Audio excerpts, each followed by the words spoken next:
Hey there, I'm Lee Ullman here with some big news from the National Young Farmers Coalition. We're partnering with Heritage Radio Network on a special season of The Farm Report. It's all about what's happening with the Farm Bill and how it impacts farmers and eaters.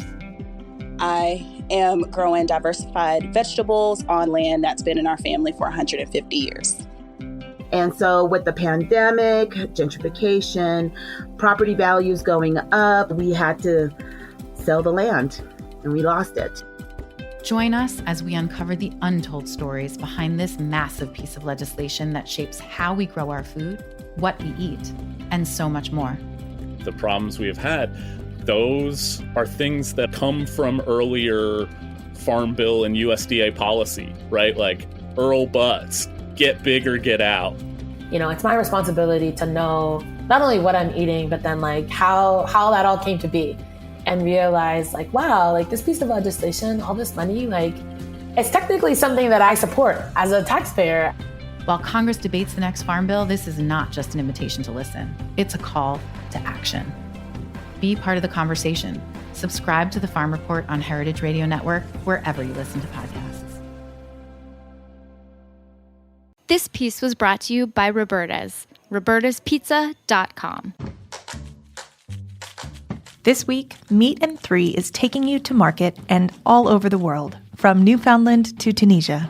Well, a lot of us think of, the British Empire trading things like spices and sugar and silk. But you write that it actually began with salt cod from Newfoundland. There was a port closure in Tunisia, which was horrible. I mean, it was months, boats just sitting on the water waiting to go, and they couldn't go anywhere. And we'll learn about how markets have changed, whether because of their customers or the climate.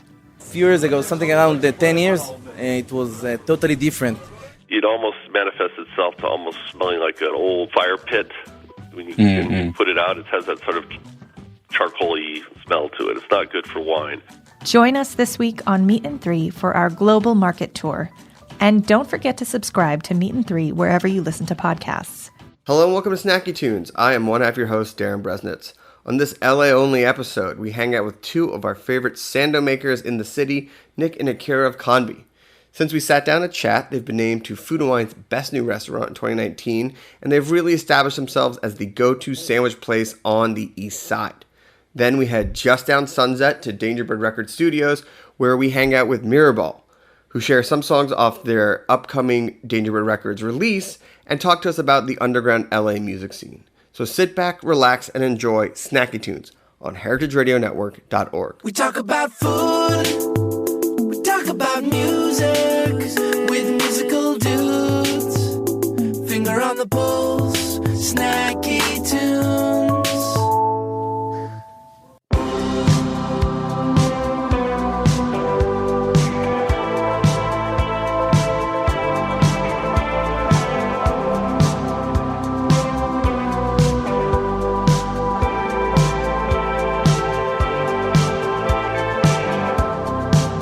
You say I'm never gonna fall.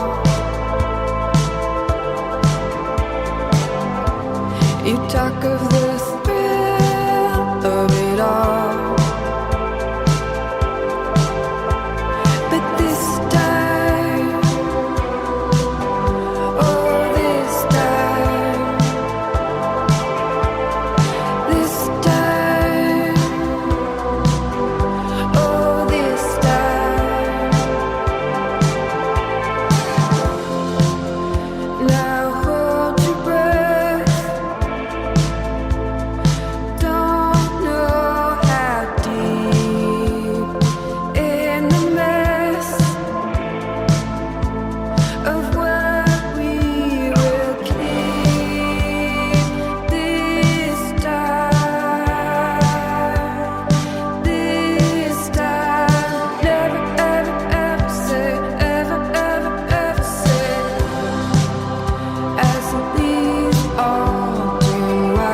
and welcome to Snacky Tunes. I am one half your host, Darren Bresnitz. We are here with Nick and Akira of Conby in Los Angeles, Echo Park. Yeah, right? Echo Park. Yeah. If we want to dial it in. Yeah. Welcome to Snacky Tunes. Welcome to your first podcast. Thanks for having us. I just want to get everyone in the right set of mind for those who are listening. Can you guys define the Japanese concept of the Sando and why it's so important? Ooh. Well, how it relates to us is there are convenience stores in Japan called konbini, which is kind of where our name is derived from. But yeah, so they're really tidy sandwiches, somewhat filling, but not gonna kill you. And some really common ones are kind of like pork or egg. Mm-hmm. They always come on this like really soft milk bread. It's a very specific kind of bread, very specific texture, and I guess the hallmark of it was a really portable and kind of easy to eat without being super messy. I think it's just everyday food for most Japanese people. Right. That you can rely on. It's available very early in the morning. It's available late at night, and most people tend to eat them. And don't think twice. Yeah, it doesn't break the bank. It doesn't break the bank. Yeah, exactly. Now, for the version you guys do, it looks simple and beautiful, but there is so much going into it, and part of that is because of your culinary histories. And I know, Nick, you started cooking when you were in your late teens, when you were 18, or you started working in the industry. I think my first kitchen job was when I was like 14 years old. Yeah. What was the first job? Did you do the thing where you did the dishwasher all the way up? I did wash dishes. Yeah, I actually washed dishes. Man, I guess the first job I was like 13. I washed dishes in a nursing home. Oh man, that was pretty if wild. I haven't heard the dishwashing in a nursing home to sandwich shop in Echo Park story 1,000 times. So common. It's such a common trajectory. A different story now. But what drew you in at such a young age, and especially having to essentially dedicate your adult life to it, and to be lucky enough to figure that out so early on? Well, I guess as a kid, I always watched like cooking shows, all that good stuff. And it was always interesting to me. And then kind of just the time came where I wanted a little more freedom, and making some money on my own meant that freedom. So I had always liked cooking, so I ended up in a restaurant, and I just really liked it. I liked the environment and the camaraderie, and I just got hooked. And Akira, you grew up in Seoul and Tokyo, right? I grew up between the two, yeah. My mom's Korean, my dad's Japanese, so we just kind of grew up between the two. A lot of Sandos when you were growing up? A lot of Sandos, a lot of popsicles. Yeah. And my grandparents in Korea cooked for us from like their garden. I didn't really know that till I was older. I just thought I ate a lot of convenience food. Yeah. Yeah, they basically, when I was growing up, there was still a very poor country. So it was not like they were doing anything special. It's just like that's what they had to do. So they grew everything, they fermented everything, they pickled stuff just like off the land. And that's what like a lot of the grandparents still do there if you go. Right. They're still in the forest foraging like every day. Right. On their like hands and knees, and you're like, they're 85 years old. Just like... And it's not so much for Instagram, but for just their way of life. Yeah, and it tastes better, and that's just how they know how to make food. And that's what I grew up eating. I didn't know that till I was much older. But I grew up between the two, and then my family moved to Connecticut when I was around 6. And then I was there. And when did you start getting into food? When did it click about the food you had when you were younger, or did that not click until after you started cooking? I really didn't like Asian food. Mm-hmm. In Connecticut, I just pretty much didn't really see any Asian people in all of high school. So I really liked pasta, anything Italian, and anything Jewish I ate a lot of. This is just kind of the culture I was around.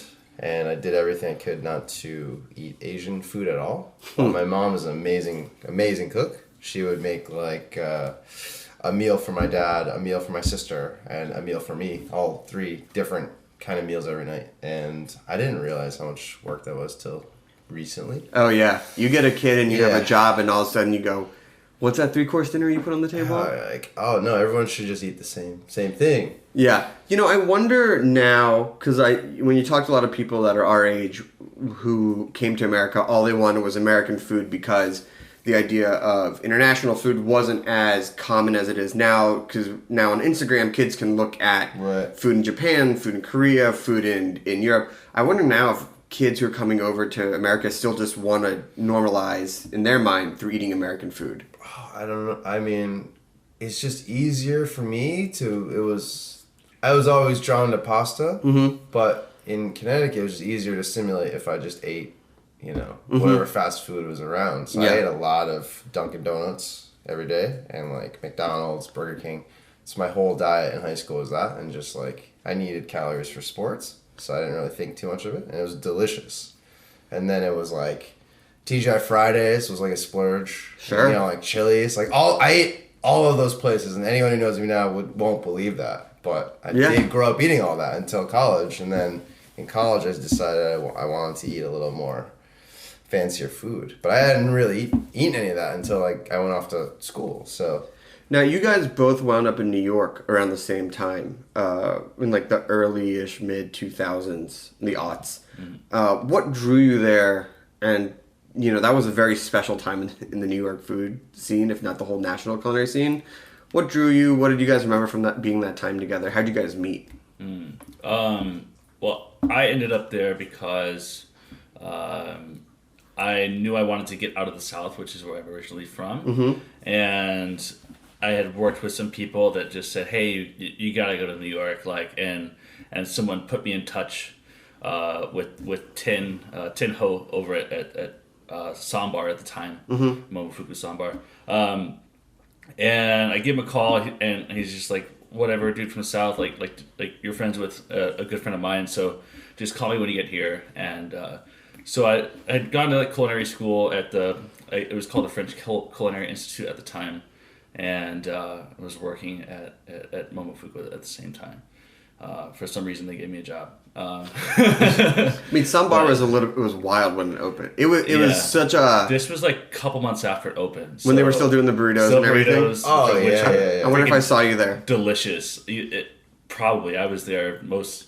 Like it was ahead of its time. I'm gonna say it was. Nobody came, but it was ahead of its time. I know, but I felt like that was very indicative of what was going on in New York at that time, where it was definitely testing the waters, and in some ways you could draw a through line, which we will, to what you guys are doing now. That New York was testing those boundaries, like, okay, we're going to be very focused in this, pouring all these really high end chef stuff, but into these seemingly simple foods. Sure. So I mean, honestly, what drew me there was just a job, which seemed like a good idea, and going to school and all that. And I had never been to New York City before. Like I was like 18, I had like $500 or $600, and a dream, just and a twinkle in that eye. I just went. So yeah, and that's a shorter hop from Connecticut. Well, I went to college there, so I was going there for school. Actually, I was supposed to be there for 9/11, but I deferred till January. So I got there in January 2002. Yeah. And I was in school, and I was not a very good student. I don't really like to study, so I was going out to eat a lot at restaurants I'd never seen before. So where were you eating at that time? It was like anything that was like pizza. I ate a lot of pizza, and up near school I went to a lot of bagel places that we didn't have in Connecticut. So I was really into that. And just I would wander through all the old school grocery stores like Zabar's, Fairway, and just get lost. I was like, I don't know any of these ingredients. I didn't know how to cook for myself. I mean, I didn't know how to do anything. I was literally like open up a box of mac and cheese and eat it. That was my extent of my skills.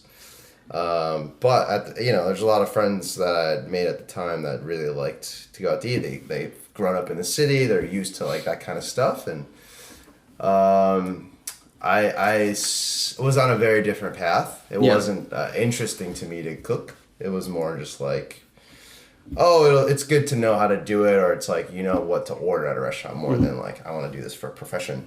And but I did a lot of other jobs in summertime, like internships at like investment banking stuff. Mhm. It just wasn't for me. So I ended up Nothing going, says like being young in New York, interning at a banking it place. wasn't for me. I couldn't sit on any more of these conference calls for Dave, are you wealth there? management. Dave? Yeah. Dave, I'm here. Akira? Yeah, I'm here. Something like that. It's just so horrible. But so then how'd you get into food and how'd you get into the first kitchen? I went to culinary school as well. Just at the time it was called International. No, it was called Peter Kumps. It just changed to International Culinary Institute or whatever. The ICE? Yeah, ICE. ICE, yeah. And I went on the weekends during college. So I went to like 9 to 5. I didn't really have a lot of friends during school, so I had plenty of time to myself. And when you weren't eating bagels, you were at culinary school. No one wants to hang out with me, so I did that, and I just thought, hey, I'll be an iBanker. I'll make a lot of money. Yeah. And then I'll just be able to like cook. Right, when you're at your house in the Hamptons. Great. Be like, oh my God, I'll meet can some cook. people. Yeah. That'll be great. That was the whole theory. It wasn't like a cohesive plan. But, and then I finished cooking school and didn't do anything with it. I was like, that's fine. And then a couple years later, I just was, I left New York for like 6 months to like go see my parents, and they're like, you need to do something. So I ended up cooking at a restaurant in LA that was not a good restaurant. Yeah. It's not even worth mentioning, but it's just really nice to do something that was tangible. Like, Yeah. I had never worked in a real job where it wasn't just an office. So it was always just like projects on the computer. And that was nice to just go home and be like, this is, if you work this hard, you know exactly what you did. And if you did nothing, you also know you did nothing. So Yeah. that was really nice. And then I moved back to New York and I started working at 5/9 at the time for Zach Plot Show. Sure. And then I moved down to Franny's when it was like the old crew, 0506, and then I worked through a couple other Battaglia restaurants and I ended up at Momofuku because of Peter Serpico. Oh, shout out to Serpico, Philadelphia pride. Serpico is one of the best cooks I know, and I can't say enough good things about him. I think. And so you two met at Momofuku. Yeah, I was at the original noodle bar. Okay. I came in to eat, actually. I lived around the corner. I came in to eat late night at Sambar, and Serpico just told me to come in and eat, and he just was like, I'm going to cook for you, and he cooked for me. I was like, this is definitely the best food that it's been. I remember that night. I actually remember that night. Was this after Som changed its format? It was when late night was starting. Oh yeah. That was those meals. That time of Momofuku. I mean, to me, I felt when people came to New York and like I want a New York restaurant, I want a New York experience. I go, I know what you're saying. Just go to Sambar. And everyone had that because they wanted. It was such the air. Like it really felt like the center of what was going on. Wild time. Give me one story. Well, that night I remember. Come on. I remember. Just don't smile and look away. Just give me one story and we'll go to break. I remember that night. It was just like. It was like 07, 08, and I have a good story. We have tons of stories, but this is just like a early glimpse of what food was like at the time. Yeah. It was just, every dish was coming out was like, Serpico and a couple other people were just cooking.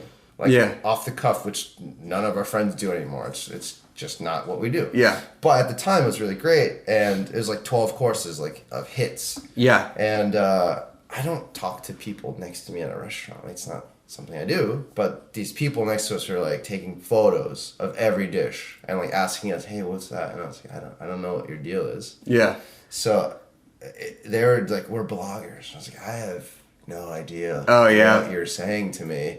And I had never seen that before. So that obviously started happening a lot more. But that was the first night I remember it happening. And that was at Sambar. And then it just continued to go from there. But I can trace it back to that night, just the whole thing. Yeah, very odd to me. What was your story? Because it looked like you had it. No, it's fun. So there was a mushroom salad on the menu back then, and it's delicious. It's very delicious. Pistachio puree. I don't know if my experiences with it like made it stick in my memory, or if it is really delicious, but. But yeah, so one of the things as a cook is like you don't run out of your mise en place. You're prepped to make a dish. Yeah. Right. And David was very, very, very strict about this. And this dish wasn't even like really like fully on the menu yet, but he was like testing it out on like friends that would come in, and I had made the normal amount of stuff for the service that day that I would normally make, and like he had more people come in than what I had experienced before that he was sending this out to. So I was like running out of these radishes, right? They're like cured in some salt and stuff, not, you know, whatever. So I was running out, and I was like, crap, I can't run out of this and like let him know I'm running out. So like I run down to the walk-in fridge and I get some radishes and I hide in the closet downstairs. There's like a storage closet. And I clean them and I season them and stuff like we do, and then like I run back upstairs like here they were just right in the walk-in, you know. Oh man, all right. Wasn't a closet. The real story is Nick was in the bathroom. I wasn't sure if we should say that. You can say the bathroom. On air. That's a true story. Nick was fucking hiding. That in the makes bathroom. more sense because I was going. I didn't know there'd be a sink in the closet. Yeah. Okay. Well, listen, we're gonna take a quick break. We're gonna talk about the siren song of LA, and but first we're gonna have a song from the archives here on Snacking Tunes on heritageradionetwork.org.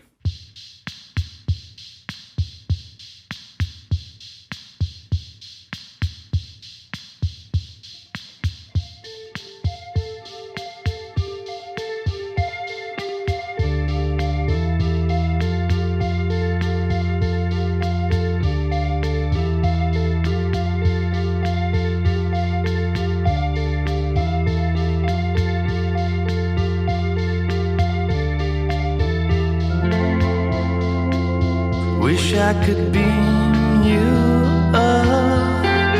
That would be too easy. Too easy. So I would drive for miles in the morning. The morning. I turn my head, waiting for the mermaid. The mermaid that took up the empty space. The empty space.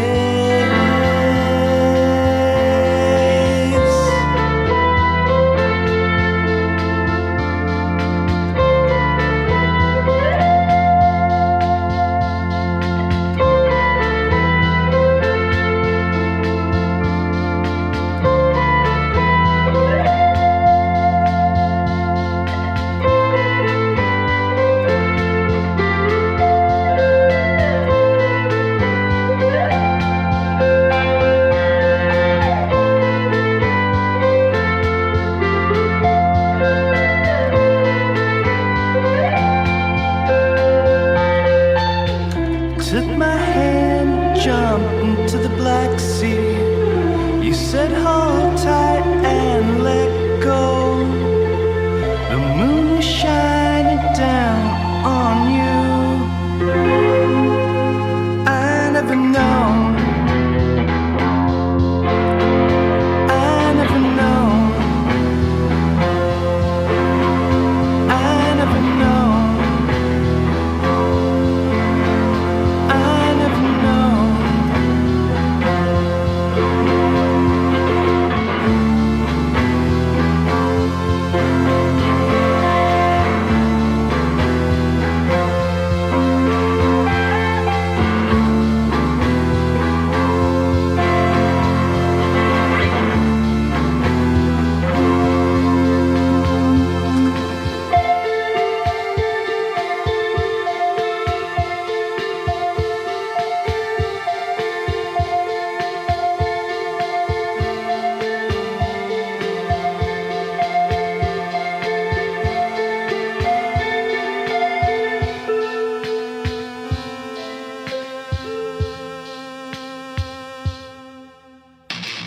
My name is Brandon Hoy, co-owner of Roberta's, a super duper awesome place.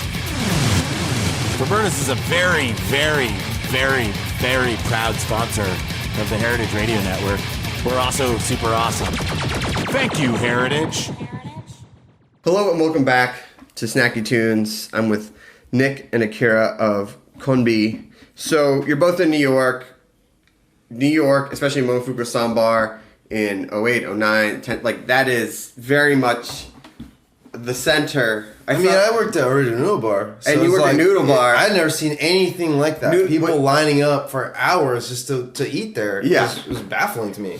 And you did your time in New York, but I know that everyone in New York would ride off LA, and then, you start hearing whispers of Animal, you start hearing other things happening like that. When did you start considering that New York had its moment and that it was time to go to the West Coast? And if not in like a general writing off of all of New York, just personally then. I don't even know if that's really why I don't know. It was more personal for me. Yeah. Than like feeling like the city was done. I still love New York City. New York City is my first love. Everyone's first love. I think I really came to LA for like personal reasons. I had a couple friends from high school, randomly enough, like high school in Mississippi, that ended up out here. And I just wanted to see what was going on in this city. And it turns out it was a really neat time for LA. Mm-hmm. This was and what year was this? Like 5 years ago. Okay. It was kind of like right on the cusp of like really cool stuff. Like Bestia was just kind of getting traction back then and all that good stuff. So there was definitely a shift. I would say 4 or 5 years ago when LA, because it always used to be New York versus San Francisco, and I always thought that was unfair because I felt San Francisco just, if you took away their access to great produce, I felt like it wasn't a fair comparison. Mm-hmm. But with LA versus New York now, I feel like that's really the competition. Yeah, I mean, now LA's got so many incredible restaurants open, and it's really a serious part of the conversation now. Yes, it is. And Akira, what brought you out to LA? I think, same, like personal reasons. We were looking at other cities that we could live in that, made sense for us. And, the two of you? My wife and I. We were going to move to the Bay for the longest time, and then it suddenly just spiked in price. And there wasn't another city we could think of that we wanted to move to. So, and then Nick and I had been talking in the background just about opening a place. Naively thinking it would take much shorter than we actually ended up, doing. But we wanted to have a work-life balance, and LA seemed like the only place that you could open like a daytime restaurant and survive. So we were like, we can go to LA, give it a shot. If it doesn't work out, we just move back to New York. New York's never change. It's not going to the same. I mean, given your pedigrees and what people might think of you two when you say you're going to join forces and open a restaurant, do you think that people would have put pressure, or did they put pressure on you to open more of your traditional, 5:30 to 11 type of dining establishment? Or did you just say, we're going to do what we're going to do, be damned? I mean, I think that we wanted to apply the same principles that we would have applied to a restaurant that was going for Michelin stars to making vegetables and pastries and delicious sandwiches and all that, in an effort to, just like you said, end up with a restaurant that was respectable by our peers and also allowed us a work-life balance that's pretty rare in this industry. So. I mean, for me, it's just like we talk a lot about just company culture and just like working backwards from what do we want to accomplish for the company and our staff, and then we kind of just make decisions from that. And the food is we're always pretty much on the same page when it comes to food. It's just like get the best ingredients you can and price what you think you want to, and then make the portion size appropriate. Yeah. And then use all the techniques we've learned, but don't make it look like it's technique. It just looks very simple. Everything we want to do makes it look simple, and all the hard work is behind the scenes, and that's totally fine. That's totally fine. When did the idea of knowing that was sort of what you want to apply to it, when did the idea of Konbi start percolating. Had you guys talked about it? You know, did you have a, you know, trip to Japan where you had a Sando and you're like, oh, we could do this in America? Well, I mean, we wanted to, I guess since like probably 5 years ago, we were talking about doing like a daytime kind of restaurant. Yeah. Serving like some sort of sandwiches. It's kind of funny, we even talked about serving egg salad sandwiches back then for some damn reason. But, and then, you know, a couple years later, we started doing like pop-ups here. Yeah. And one of the sandwiches we served was one that Akira had brought up from his time in Japan, which is kind of like this dashi and an egg sandwich, and it was one of the most popular ones. So we were like, this is interesting. Like no one's really taken this super seriously yet here, so let's just go down that rabbit hole, you know. I mean, how did you do, once you sort of focus in on that, how did you do your research for it? What did you start thinking about a menu would look like? And especially since there really aren't any other restaurants like yours in the city. We kind of thought about, well, we took a trip to Japan together because Nick hadn't been, and I was, you know, we saw the space for Kombi, and at the time we had looked for a space for like a year and a half, and anyone who looks for a space can relate. It's not something you're trying to do. So you think, oh, it's going to happen really quickly for me. I'll be the guy. I'm the one guy. We're the guy that can open in a year. I don't know why it's taking everyone so long.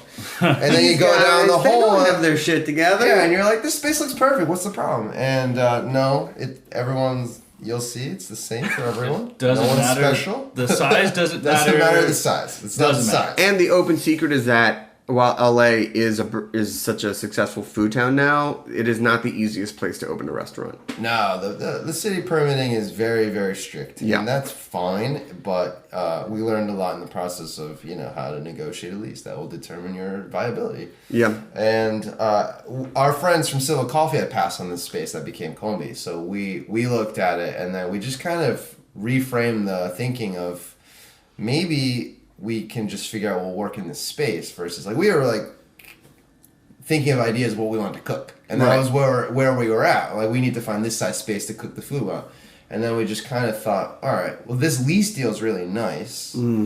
What can we make work in the space? And then we just thought through like that stuff, and then we had taken the trip to Japan and seen what small places are like, tiny for the first time.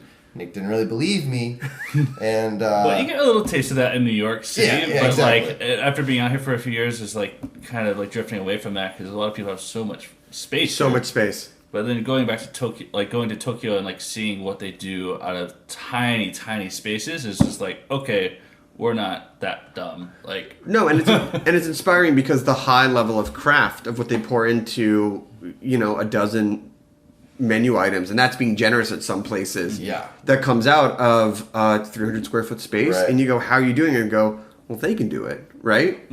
So you know, the sandwiches do really feel, you know, you've only been open less than a year, but the sandwiches do feel that they've been around for such a long time. So how much research did you put in before you opened? How much were you pulling from life experience to put those on the menu? Because they seem very fully formed as ideas and as food. They are still sometimes slightly evolving. Even now, there's slight changes we make and see if it's better. But like flavor wise, logistically picking it up, that stuff. Not that anyone will really notice, but for us, we try. If we find something better, we'll try it out.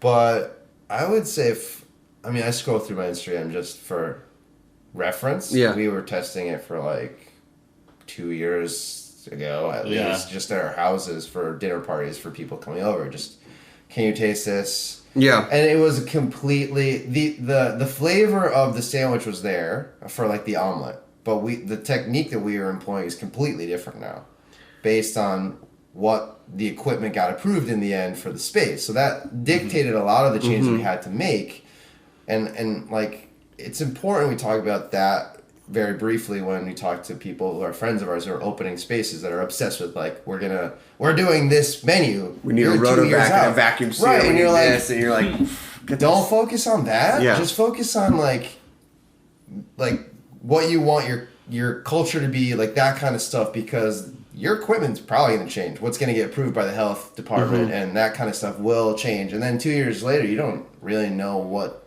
you want to cook. Like, it'll change. So for us, over time, it's the idea was there, but the sandwiches we ended up doing are the ones that just survive for practical purposes. Like, there are a couple others we really wanted to do that just they didn't make the cut because we can't actually do it in that space. Yeah. That are delicious that we'd love to do, but they never work. So they're not going to work. They're not going to work. They work at your house, but they do not work in a restaurant setting. Yeah.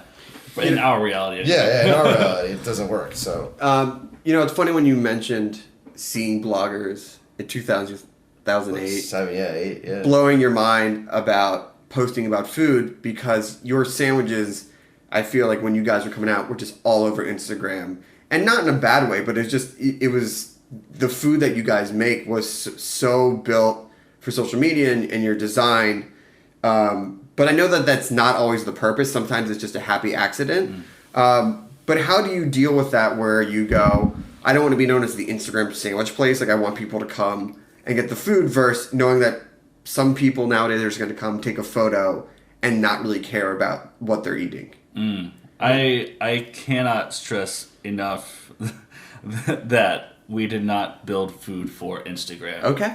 Nor do we don't make dishes for that purpose. And again, cannot stress enough that like when you make food, like, you're just trained to make it look good. Like, that is the job of a cook, is to make food that looks visually appealing and tastes fucking delicious. But also, like, for us, our training is at this point, very intuitive. Yeah. So, like, you think through, like, the whole process to the end user, you're thinking about how this is going to eat. What utensils, what bowl is going to make the most sense for this dish. So, like, that's what we spend most of our time thinking about. It happens to turn out looking a certain way, but not because we want to accomplish that for a photo. It's just like, that makes the most sense. But I feel that you want to eat it. Part of the process now when people go out to eat is go to the restaurant, look at the menu, order, get the food, take the photo, and then eat. Totally. And that's I don't think we fight that fight. We just let it happen. There's no use in doing that. I mean, a lot of the people who come are so nice, and honestly, it's very helpful for us if they do that. Absolutely. Yeah. We have zero social media skills. As you can see on our business Instagram, we have no strategy. It's not bad. I enjoy it. It feels very neighborhood. It feels very embracing, like we're part of the community, which is nice for being such a new spot. Nick is a master Instagram storyteller, but your Instagram stories are good. I've been distracted lately. He's been very busy. Well, I'll get back to it. But he's the best. But otherwise, we don't have a strategy in place, so it's not like the stuff we think about. It's just like mostly we try to like shout out to our friends. Yeah.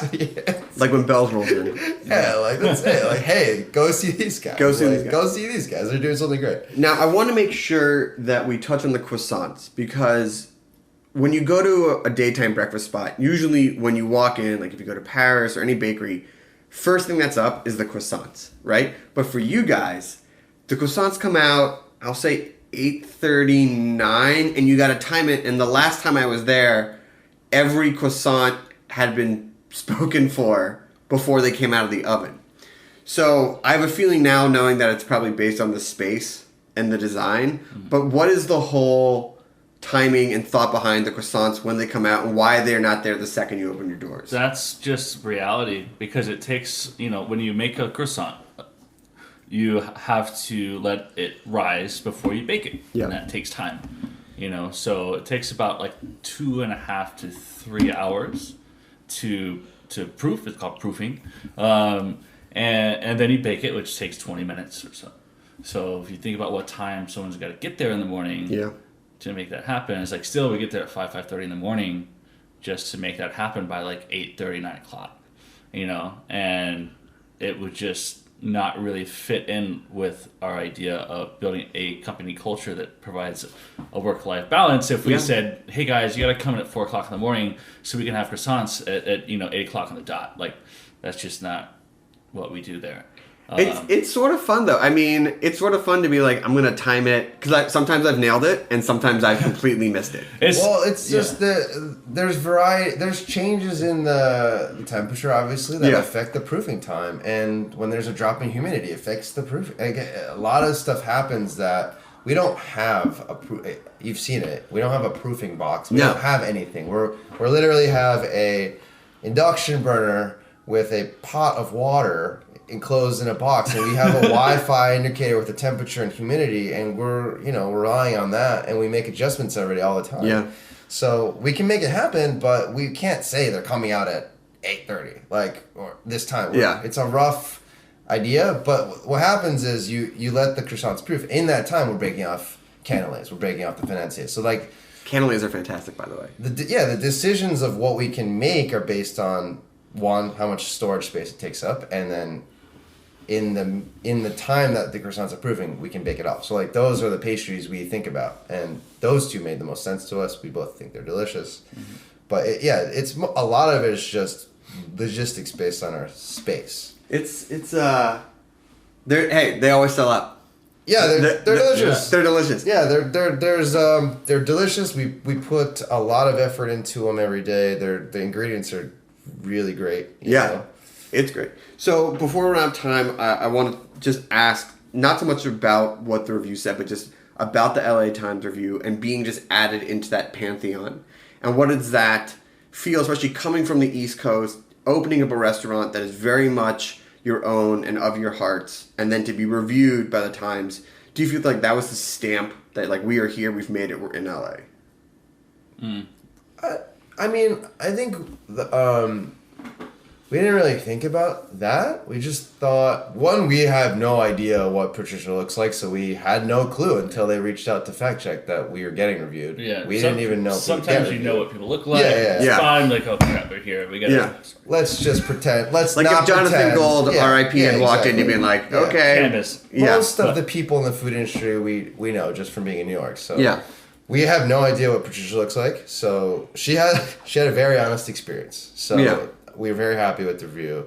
I don't know if it's a stamp of approval, but it feels good to open something that's not like, we're coming from out of town, we're going to show you how to do this. It's like we made a restaurant that we feel like is an LA restaurant. Like, yes. Like people are coming from other places to feel like this is Columbia in LA. Which is one of the biggest failures of people who come from New York and open a restaurant. They open up a New York restaurant in LA instead of saying, we are opening up an LA restaurant in LA. Yeah, we're very proud of the food culture here, and like our friends are doing really great things. We're supportive of everyone who's doing something, and I think that was really nice more than anything else, that they look at it as a restaurant that was bred here and not just like, oh, we just transplanted something, and just did it here. It's a New York ramen style restaurant. Yeah, but it does feel good because it is a very personal restaurant to us because of how everything about it is very, very personal to both of us. So we're like, if people don't like this, like it's actually gonna kind of hurt like a lot. We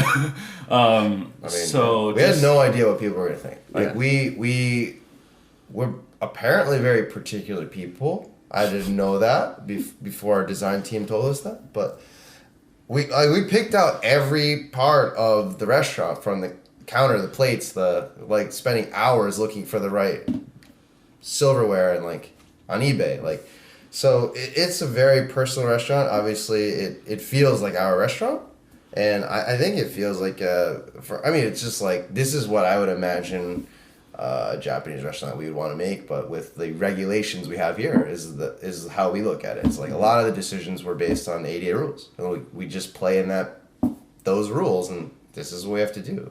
Well, I want to thank you guys for playing by the rules and making something very awesome. If people want to visit in real life or online, where can they go? It's ColumbiaLA.com is the website, and then Instagram is just Columbi. Yeah. Awesome. Well, thank you guys so much. Appreciate you taking the time. I will be back in for a sandwich very soon. Up next is a song from the archives and then a live performance here on Snacky Tunes on heritageradionetwork.org.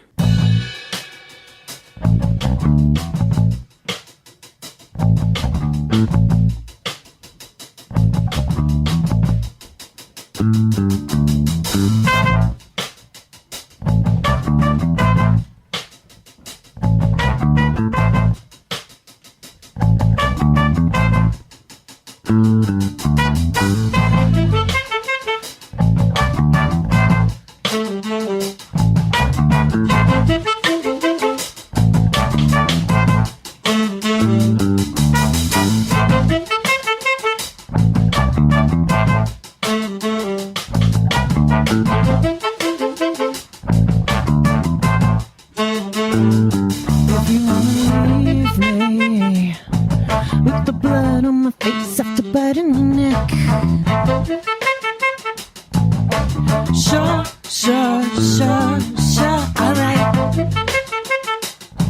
It would have been the perfect crime, but for you, baby, I'll do the time to see that look on your face, baby.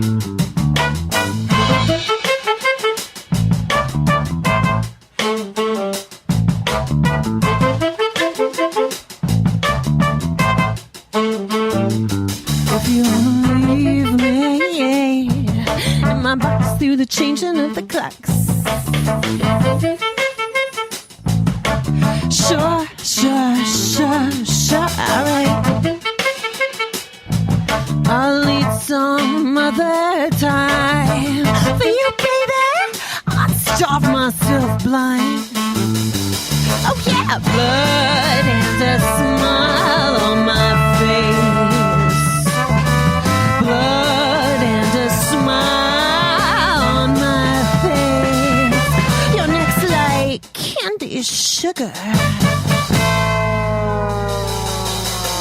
Blood and a smile on my face.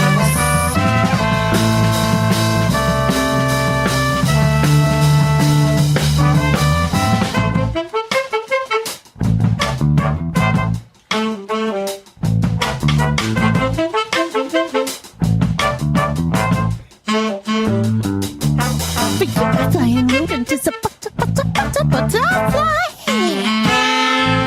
When I saw you in the diner, I kissed the hierarchy goodbye. I wrote a formal resignation to my leader for a piece of your pie. I take the steak for you, but love for you, you make me high. Oh yeah, blood and a smile on my face. Blood and a smile on my face. Your neck's like candy. Blood and a smile on my face.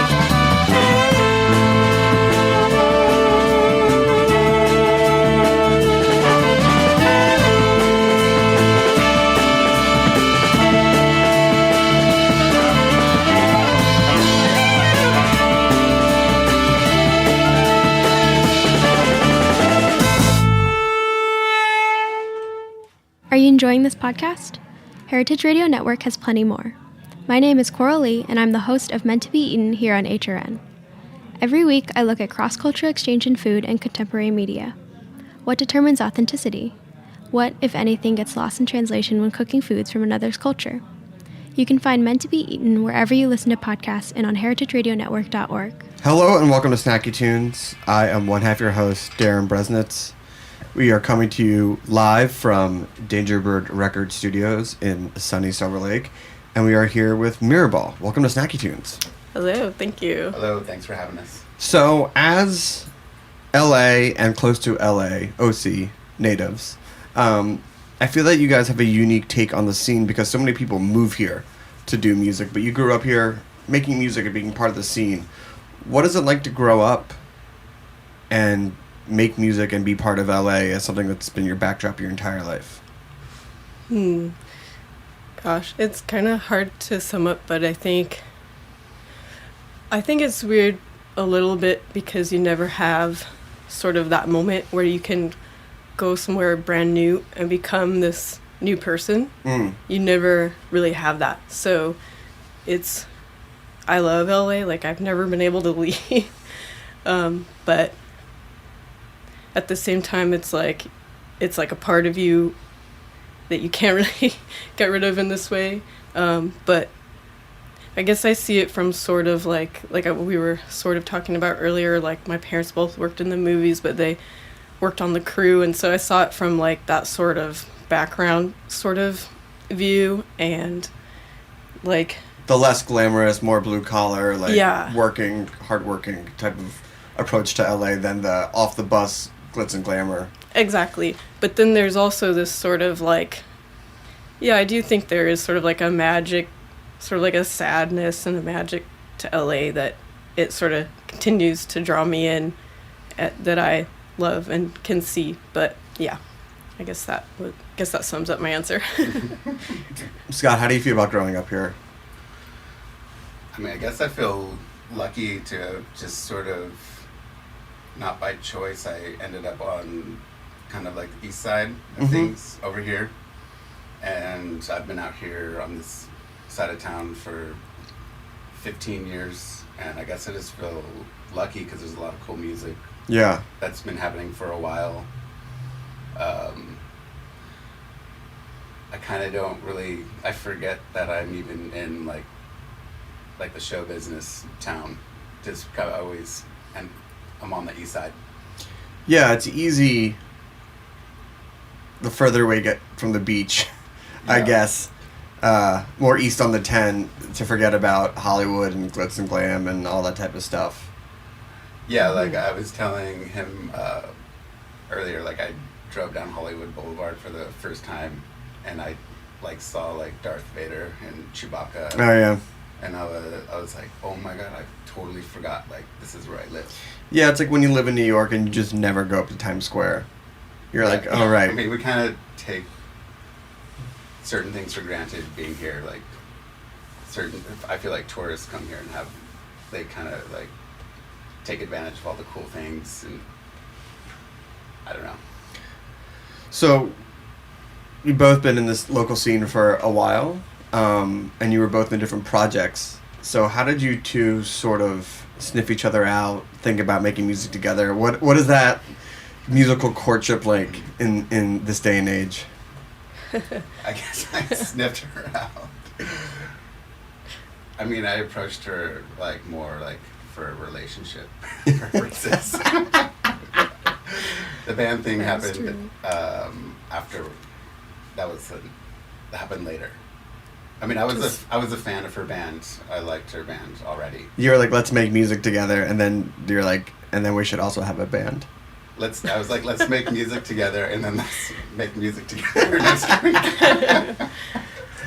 But how does that start, though? You know, we're always interested in the beginning of a creative process when something goes from, oh, maybe we should do this, to actually, like, let's write a song, and let's get this going. What was your story? Well, when we met, I was working on some soundtracks at the time, and my band had, like, kind of just broken up, so I was feeling I understood why it broke up and I was okay with it, but I was like melancholy, about it. All breakups are tough. Yeah. And I wasn't really like wanting to jump into another musical or other relationship, but everything, like that saying that things just happen when you least expect them. Sure. And he was messing around on Logic, and I heard the music. I just knew whatever I wanted to do next had to be really like natural or whatever, come naturally, I guess you'd say. And I was like, oh, I wrote some lyrics to that, and then that was the song this time. This is actually the first song we've ever done together. And then it's kind of like funny that someone wanted to put it out. Not funny, it's cool, but it just went from there. So we had already been, she asked me for help on helping her like kind of engineer for this like soundtrack that we were working on she was working on for Netflix. So that's right, you had done some composing for Netflix. Yeah. What is that like? That must be fun. It's really fun. It's definitely really different than just writing songs for yourself or for your own projects, because obviously there's like they have something particular in mind. Yeah, someone's like, that's really cool that means a lot to you, but we don't care, and we need it to sound a little bit more sinister. Yeah, that definitely can happen, and for the most part, it was never like, I never felt like, oh, like, bummed that they didn't use this one. It was actually pretty much mostly what I thought would end up getting used, or or they didn't reject too much, but it definitely, you have to sort of do what they're thinking. But that must be a little bit more freeing, right? Because when you're doing Mirrorball music, how do we true to ourselves? How do we true to our artistry? What are we trying to say? Because it's so much about us. And then with the soundtrack, it's you applying your art and your creativity to a different vision. Yeah. I think it's just like, sorry, I'll let you answer next one. I think it's sort of like writing or something. Like you write something for yourself on your own, and then you write something for a show or something, it's, you know, it has to be like shaped a certain way with, you know, certain things in mind. But I learned a lot from doing the soundtracks, really, honestly, just like songwriting wise. I think that sometimes when you do something for a really long time, you get almost like lazy. You're just like complacent a little bit. And I was like, oh, okay. Like I learned how to sort of use logic to create different parts, and and Scott too. So that was cool. Yeah, I mean, that was when we were doing that. That was when we were like on downtime. I just started making other tracks like just for fun, and that was accidentally like the beginning of Mirrorball. That was, she like wrote lyrics, and they weren't supposed to necessarily be songs. We knew we had wanted to start a band, but it was going to be like after we finished composing for this, and then it just sort of happened. I love it. Well, let's hear a song. What's the first song you're going to play? Natural World. Natural World. This one just came out. This is a little different version than came out on Dangerbird, but yeah, this is the most recent. So wait, is this a Snacky Tunes exclusive? Yes. Pretty much. Yes!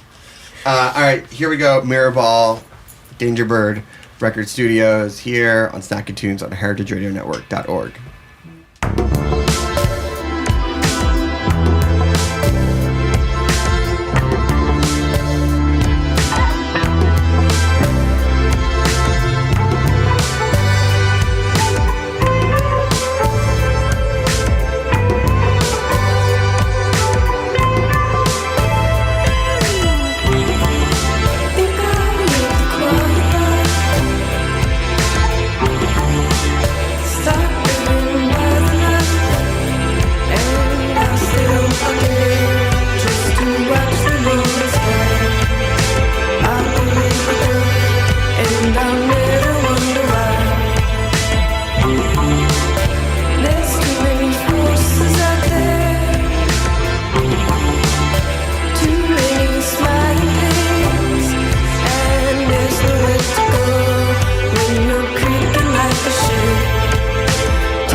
Sweet.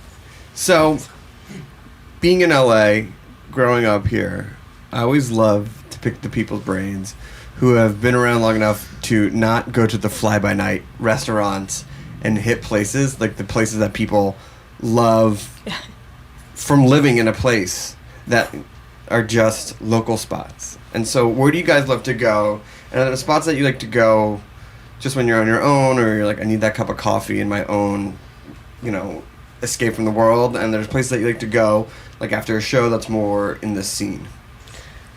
Oh, man. How much time do you have, right? Yeah.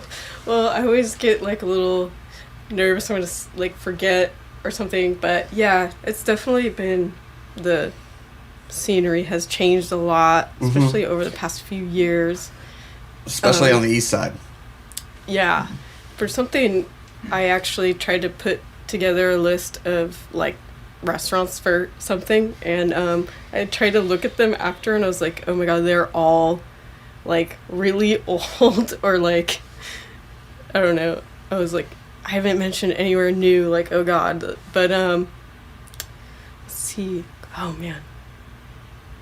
I mean, over where I'm from is sort of like San Gabriel Valley, so there's a lot of really good restaurants out there. Oh yeah.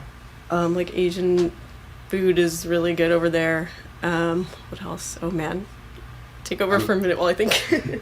I mean, we honestly have resorted to driving to like Monrovia, Arcadia, Sierra Madre, like 20, 30 minutes like east of here.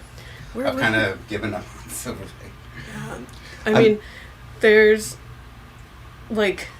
Or like, honestly, we go to Tacos Delta. We go to Tacos Delta. Across the street. I'm kind of a sucker for like the environment of a place. Sure. So places like Tam O'Shanter, and there's a place called Northwoods Inn, which is like, there's newer ones now, but there's one in Arcadia. Is that Arcadia or Monrovia? But it's like all wooden, and it kind of looks like Disneyland or something, but like from the 60s. Yeah, because there's not a lot of old wood and leather like you have on the East Coast, so you got to be really particular when you're trying to find those old school vibey, and I'll say Mad Men-esque era type of places. I'm a big fan of SGV. Like, there's tons of dim sum over there that we absolutely love and go to. I'd rather drive to the valley than to the west side. Yeah. To get food. Yeah, totally. Yeah, and the places I'm thinking of are like really old, so they're probably hopefully not going anywhere anytime soon, because they're practically like historic for, especially around here. Yeah. But the more like recent old places I'm trying to think of, but yeah, it changes so rapidly, and like you'll see a new place on the corner, like a new ramen place or something, and you're like, cool, I'll check that out. But then before you can even check it out, it's like gone. Yeah. Nah, I'm less inclined to check out new places. I am lately, especially. I used to be the what's new, that's what I'm going to eat this week, and now I just want something that I love and is going to be good, which makes me sound like an old man. No, I hear you. I've definitely I definitely want to like, I want to feel like I can count on something. Yeah. The idea of changing LA and expanding and things like that, I found plays a lot into your lyrics as well. Of just, LA is forever changing and things are getting torn down or built back up. And how does the constant building and then demolition of LA and expansion and recess inspire you guys and your music and what you're about? Oh gosh. Well, I think it's just one of those things where it sort of marks time, or it makes time passing more. It's like a manifestation of time passing, which can be, depending on your mood that day, it can be sad or happy. Mm-hmm. And especially when you're in one place so long, sometimes it can make you feel weird, like walking by a place and going like, oh, I remember that used to be there, or like, that's when I was 20, or like, I don't know, Oh, yeah. Sometimes it even can make you uncomfortable, but I don't know, it's... Why does it make you uncomfortable? Maybe just to think about so much time passing. But there's also like a beauty to it. There's just sort of like a beautiful thing about LA. I don't know, it sounds so corny, but it's just sort of imbued into it. So it changes, but it doesn't change that much, I hope. I hope it doesn't change that much more. I think it's going to change. Oh, shoot. Well, where should I move? What's easter than the east side? Well, yeah. Maybe that's the where thing. I grew up. It just gets... Like, when I first moved out here, Silver Lake was, like, it was pretty seedy. Like, it wasn't at all how it is, like, today. And then like, it got more popularized, and then people moved to Echo Park. And then the same thing happened to Echo Park, and then everybody moved to Highland Park. Mm-hmm. So everyone just keep pushing more east. So. Then you wind up in Eagle Rock. Yeah. Yeah. Which, by the way, if you don't live in LA and you're listening, just get a map and you'll see the what we're talking about. I love Eagle Rock. I still there. Yeah. With LA changing so much, and you know, you guys being an LA band, how much do you feel that you owe the city, or like that you're tied to the city? Do you think you could ever break away from it, or do you think that being here makes up so much of who you are and what your music is? Oh gosh, I mean, I think it's hard when it's also where you grew up and also where all your memories of your family and all that stuff and your ties, your literal ties are to it. So I've thought about what'll I do when it continues to become more and more like Manhattan or something. Like already right now, places I used to go, I can't find any parking anymore. So I just I don't know what to do. So sometimes I'll just leave. And yeah, it's just, I've thought about where to go. I don't know. I've thought about maybe New Mexico or something. I hope it doesn't come to that because my family that I have left is still here. So that's another reason why I don't really want to just pick up and leave. But I think a lot, yeah, it has influenced me a lot, yeah. I feel like almost every song I mention LA, and I even thought about the other day, I was like, maybe I should not say LA in every single song. But yeah. All right, well, let's hear another song. What do you have? What's this next LA-inspired song? Oh, boy. No, what's the next song about? Or what's the next song? Endless Abroad. Endless Abroad. That's Endless kind of funny. Abroad. It has the word abroad in it, so... And endless. It might be the only one that doesn't have the word LA in it, so... Okay, well, here we go. Mirror Ball on Snacky Tunes on heritageradionetwork.org.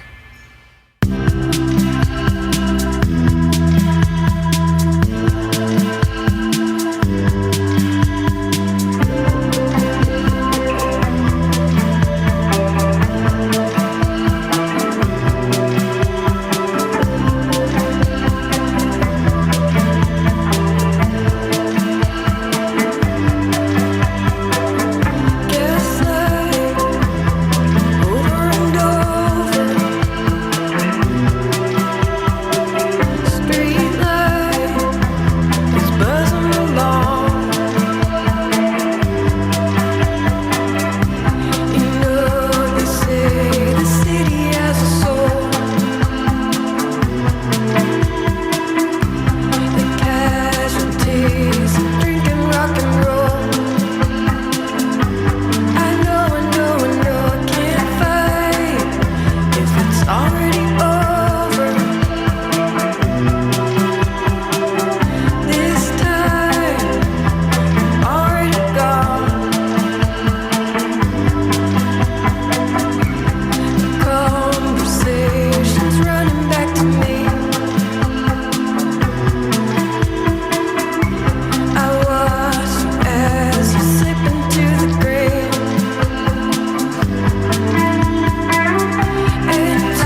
awesome.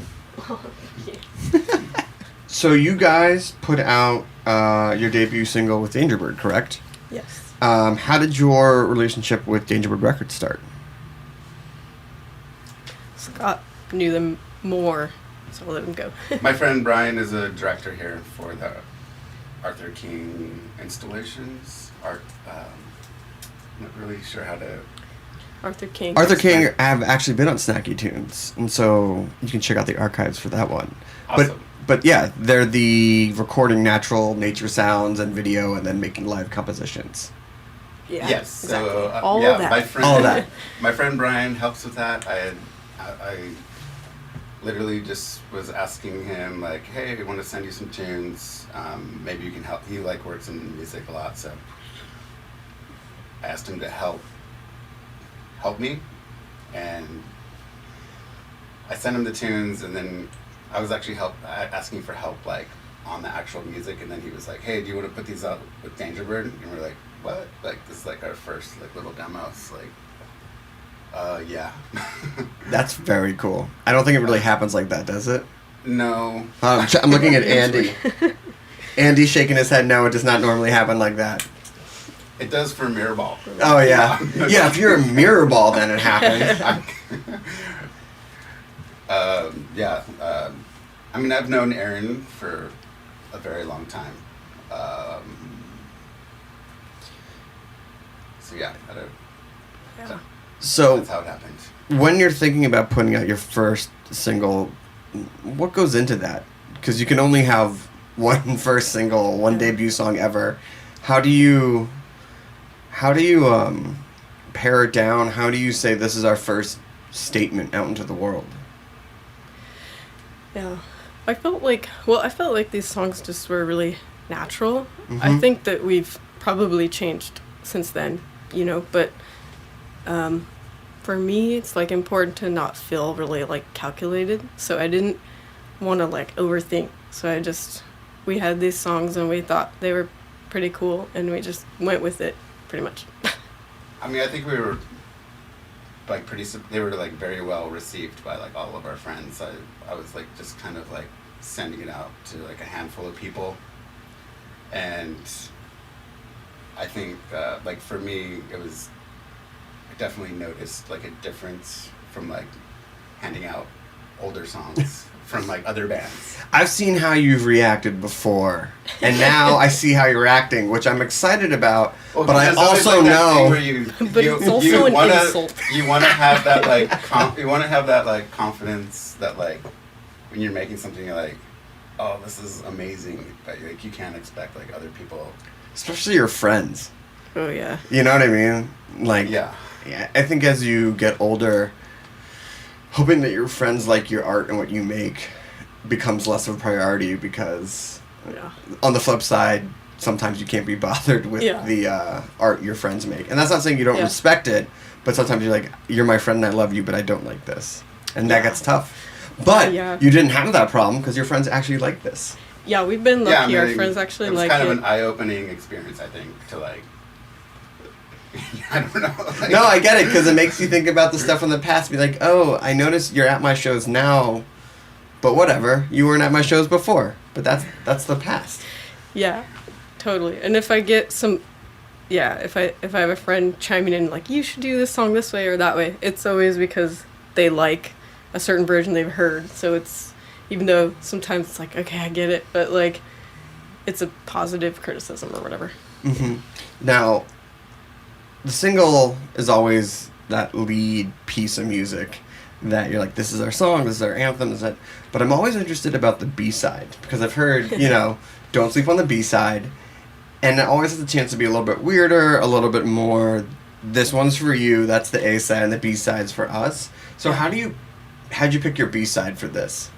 Was it something a little bit more personal, something a little bit more experimental, or you said, this song is just slightly not as good as the A-side? I think, well, oh gosh, it came about experimentally just because I heard a little demo that he was making, and I was like, oh, I want to put lyrics on that. It's nothing I've never done a song like that before. All my prior bands were more folk rock or something. So, Sure. And I was just like, I just like how it sounds. It's not, to me, it's not really heavy in like one direction. Like it's sort of weird, but not like, it's not, I wouldn't say it's heavily experimental, but it's just, it is kind of its own little thing. And I just kind of liked that about it. Yeah. I love I liked the little riffs I heard. Yeah, I was sold. That was another one I was just like, this will never be a song. I'm just messing around over here. I had no intention of it ever being anything. And then, I don't know, maybe that was just like the magic of those tunes of like, not really, because sometimes it's harder when you're like trying. And You're like, all right, this part's going to be this, and I can see the crowd in my mind, you know, doing it when we play this. Yeah, I'm like trying to, like, sometimes when we're like trying to write something, it can be like when you're like contriving and yeah. You can lose your way. Those particular two songs were kind of like that lightning in a bottle, kind of capturing lightning. Like, how do you do that? Like, how do I get back to that mental state? Right? I'm going to make something that's not a song. Like, just think like you're doing a soundtrack for another show. Yeah, true, yeah. We've been writing a lot lately just for ourselves, and it's definitely different. Like, we're not just like, ugh, but yeah, it's just you can't see the hand gesture, but that was throwing caution to the wind. Yeah, I think so. I was like, how is he going to describe that or not? No, I got it. So one last question. Where is or who is the most inspiring thing in LA for your music? Oh my god. That's really hard. That's really, really hard. Oh my god, I don't even know what I'm gonna answer. I guess if I had to say something. I don't know. I don't want to sound like write too... the lyrics, so it can be about the music too. Just in general, like what's the most inspiring thing here? Oh yeah. My god. Jeez. That's like it's hard to pick one thing. I just get back to the element of friends really quick. I'm actually being truthful when I say that my friends, they really do inspire me, like with their work that they still do. I'm just really lucky because I sort of grew up with people who continued to do cool things, and like every time they do something, I'm just like, whoa, okay. Like whether it's a painting or my friends making a film, I don't know. Yeah, I am really inspired by them. I think that if it weren't for them, like, I think I would still be doing this, but I don't know if that I'd be doing it the way that I'm doing it still. I mean, I guess for me, it's probably like this project. I don't know, because I've been playing like rock music, like more like 90s maybe, or yeah.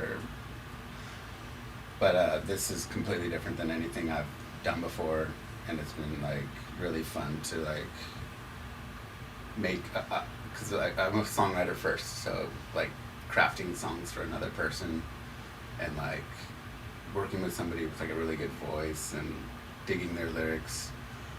That's probably like the thing for me. Awesome. I don't know. Just like a new experience, like reinventing yourself. Well, there you go. That's how you reinvent yourself in LA. If you never leave LA, you just start a new band. I just learned something. Yeah, and I guess also getting over like yourself and allowing other people to like getting older and getting rid of ego. And yeah, no more ego. Oh yeah. Although I still do write some of the songs. You forgot to mention that. No, just kidding. Awesome. Well, I want to thank you. If people want to find you online or hear the single or get the single, where can they go?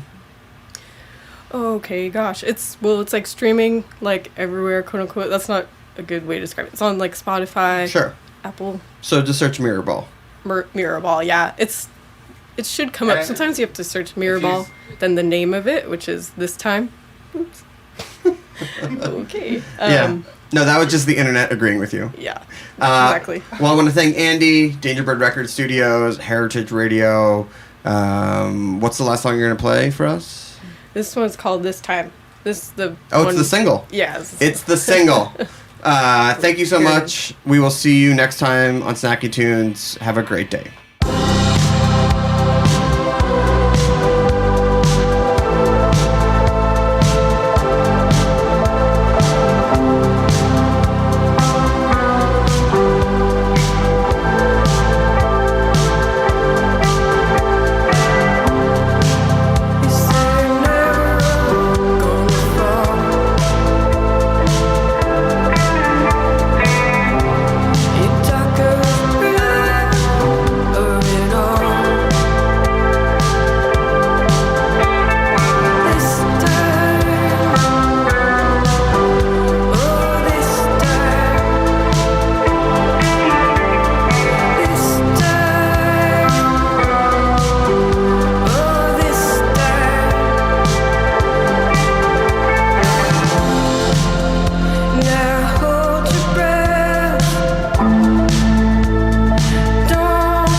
Thanks for listening to Heritage Radio Network, food radio supported by you. For our freshest content and to learn more about our 10-year anniversary celebration happening all year long, subscribe to our newsletter. Enter your email at the bottom of our website, heritageradionetwork.org. Connect with us on Instagram and Twitter at heritage_radio. You can also find us at facebook.com/Heritage Radio Network. Heritage Radio Network is a nonprofit organization driving conversations to make the world a better, fairer, more delicious place. And we couldn't do it without support from listeners like you. Want to be part of the food world's most innovative community? Subscribe to the shows you like, tell your friends, and please join the HRN family by becoming a member. Just click on the beating heart at the top right of our homepage. Thanks for listening.